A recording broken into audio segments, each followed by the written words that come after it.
The partition of India and Pakistan in 1947 created two independent nations, but it also sowed the seeds of a bitter rivalry that would span decades. Born out of the chaos and trauma of partition, India and Pakistan would soon find themselves at odds over one of the most contentious regions in the world, Kashmir. In 1965, the two countries would face off in a full-scale war that lasted 17 days, leaving both nations forever changed. Today, on Tales of History, we take you inside the 1965 India-Pakistan War. We'll explore the events that unfolded on the battlefield, reveal little-known facts from behind the scenes, and uncover how India ultimately fended off Pakistan's aggressive assault. This is a story of valor, courage, sacrifice, and strategy, one that remains etched in the annals of Indian military history. To understand the 1965 war, we must first revisit the complex history of India and Pakistan. Upon gaining independence, both nations claimed the princely state of Jammu and Kashmir. The First Indo-Pak War broke out in 1947 to 1948, ending with the creation of a ceasefire line, known today as the Line of Control. But this border was fragile, and Kashmir remained a flashpoint, with both sides constantly vying for control. By the early 1960s, tensions between India and Pakistan were once again on the rise. Pakistan, under martial law, led by President and military dictator Ayub Khan, believed India's military strength had weakened following its defeat by China in 1962. Pakistan saw this as an opportunity to strike and began preparing to take Kashmir by force. This led to what would become known as the Second Indo-Pak War. It all started in August 1965 with Operation Gibraltar.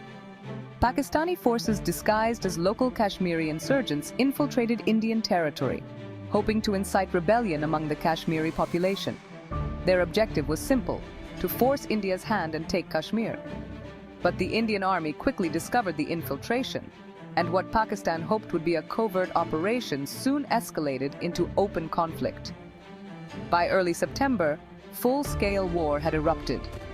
Pakistani forces launched a major offensive in the Cham sector, aiming to cut off the vital city of Akhnur. This was a bold move, as control of Akhnur would sever India's connection to Jammu and Kashmir. The initial days were marked by intense tank battles, artillery fire, and fierce hand-to-hand combat. The Pakistani army, equipped with American-made Patton tanks, sought to overwhelm India's defenses. While Pakistan was focused on Kashmir, Indian leadership made a pivotal decision. Under the command of Defense Minister Y.B. Chavan and Chief of Army Staff General J.N. Chaudhuri, India expanded the battlefield, opening a second front on the western border. Indian forces launched an offensive into Pakistan's Punjab, advancing towards Lahore. This move caught Pakistan off guard. Indian troops captured key positions along the Lahore front, and by mid-September the war was raging on multiple fronts. One of the most decisive and dramatic engagements of the 1965 war was the Battle of Asal Uttar, fought between September 8th and September 10th in the Kem-Karan sector of Punjab. The name Asal Uttar literally means fitting reply, and indeed the Indian Army's response to Pakistan's armored thrust was nothing short of devastating. But at the heart of this battle lies the extraordinary story of a single Indian soldier who, with bravery and unmatched skill, turned the tide of War Company Quartermaster Havildar Abdul Hamid. Abdul Hamid, a soldier from the 4th Grenadiers Regiment, was stationed at Asal Uttar when the Pakistani army launched a massive armored assault, sending a large column of American-made Patton tanks towards Indian positions. These tanks were considered among the most advanced in the world at the time, heavily armored and seemingly invincible on the battlefield. The Pakistani forces believed that this mechanized offensive would break through the Indian lines and allow them to capture strategic points deep inside Indian territory. But Abdul Hamid had other plans. Armed with only a humble jeep-mounted 106mm recoilless gun, Hamid spotted the Pakistani tanks advancing through the sugarcane fields. Despite being vastly outgunned and out-armored, Hamid displayed nerves of steel and an unflinching commitment to his mission. Using the cover of the fields and his intimate knowledge of the terrain, he maneuvered his jeep into strategic firing positions. With precision and skill, Hamid fired his recoilless gun, striking one of the Patton tanks squarely. The massive tank exploded, sending shockwaves through the Pakistani ranks. But Hamid wasn't done. He moved swiftly from position to position, targeting one tank after another. By the time he was finished, Hamid had destroyed 3 Patton tanks on his own. His actions not only demoralized the enemy, but also inspired his fellow soldiers to hold their ground and fight with renewed vigor. Abdul Hamid's courage and determination helped stall Pakistan's offensive and allowed the Indian army to mount a successful counterattack. But Hamid's story does not end there. In his final act of bravery, Hamid continued engaging the enemy despite being under heavy fire. He destroyed a 4th Patton tank, but his position was soon spotted by the advancing Pakistani forces. As he took aim at another tank, Hamid's jeep was hit by enemy fire. He was martyred on the battlefield that day, but not before ensuring that India's defense at Asal Uttar held firm. For his extraordinary bravery and selfless sacrifice, Abdul Hamid was posthumously awarded India's highest military honor, the Param Vir Chakra. His valor was not just a personal triumph, but a crucial turning point in the Battle of Asal Uttar. His actions contributed to one of the largest tank defeats since World War II, as over 100 Pakistani tanks were destroyed or captured in what became known as the Graveyard of Pattons. Today, Abdul Hamid's name is etched in the annals of Indian military history as one of the greatest tank busters the world has ever known. His story stands as a testament to the power of courage, skill, and the indomitable human spirit, even in the face of overwhelming odds. As the war progressed into its final stages, one of the key elements that shifted the balance in India's favor was its ability to dominate the skies. While Pakistan entered the conflict with a slight numerical advantage in air strength, particularly with its American-supplied F-86 Sabre jets and F-104 starfighters, it was India's strategy, tactics, and the versatility of its aircraft that eventually tilted the scales.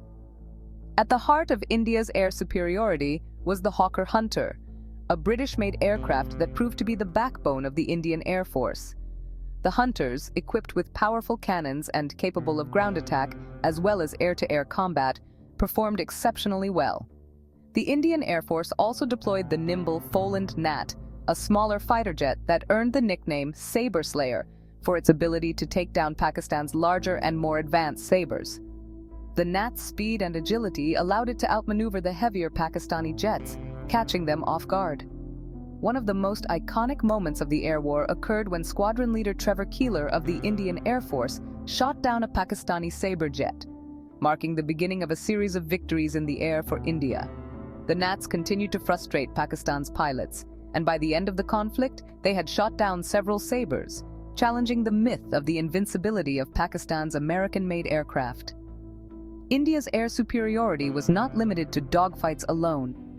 The Indian Air Force also launched effective bombing raids on key Pakistani military targets, including airfields, supply lines, and infrastructure. The IAF's Canberra bombers played a crucial role in hitting strategic installations deep inside Pakistani territory. These bombing runs hampered Pakistan's ability to resupply its forces and maintain operational momentum, putting immense pressure on its military. Moreover, India's logistical and maintenance superiority ensured that its aircraft were battle-ready at all times.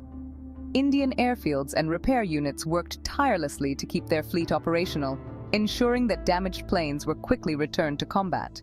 This contrasted with Pakistan's limited ability to maintain and deploy its aircraft due to its reliance on external support for spare parts and logistical assistance. While Pakistan's Air Force may have begun the war with better equipment in certain areas, India's superior tactics, training, and effective use of its aircraft ultimately allowed the Indian Air Force to establish dominance in the air. By the war's final days, India had achieved a decisive upper hand in the skies, neutralizing Pakistan's air threat and securing the aerial advantage that contributed significantly to the outcome of the war.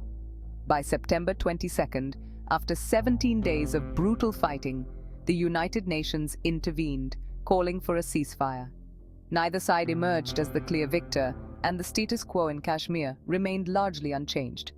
But one thing was clear. India had successfully defended itself against a concerted Pakistani assault. Despite the initial Pakistani advances, the Indian Army's resilience, tactical acumen, and decisive counterattacks turned the tide of the war.